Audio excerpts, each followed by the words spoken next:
खासदार निशिकांत दुबे यांनी मराठी माणसांविषयी जी वक्तव्य केली, विशेषतः पटक पटक के मारेंगे आणि दुसरं वाक्य होतं आप हमारे तुकडों पे पलते हो. ह्या दोन्ही वाक्य हे मराठी माणसाला डिफेम करणारे होते.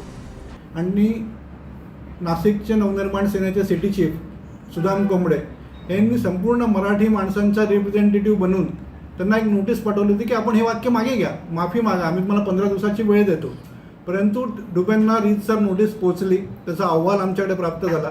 त्याच्यानंतर पण त्यांनी कोणतीही माफी मागितलेली नाही. मग त्याच्यामुळे याचिका दाखल करण्याच्या आम्हाला आदरणीय सुदामभाऊ कोंबडे यांनी सांगितलं. त्या पद्धतीने नाशिक कोर्टात काल याचिका दाखल झालेली आहे.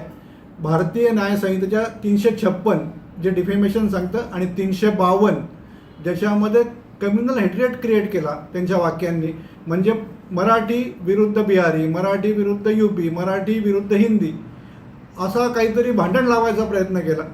तर ह्या दोन्ही संदर्भात त्यांनी आता त्यांची दावे कोर्टामध्ये प्रूव्ह करावे की मी जे म्हणतो ते खरं आहे की महाराष्ट्र हा आमच्या तुकड्यांवर पळतोय, हे त्यांना आता कोर्टात येऊन प्रूव्ह करायला लागेल.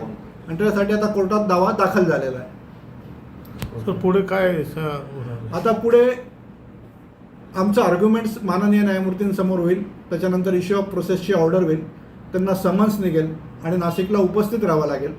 जर समन्सला ते राहिले नाही तर आम्ही अटक वॉरंटसाठी अर्ज करू.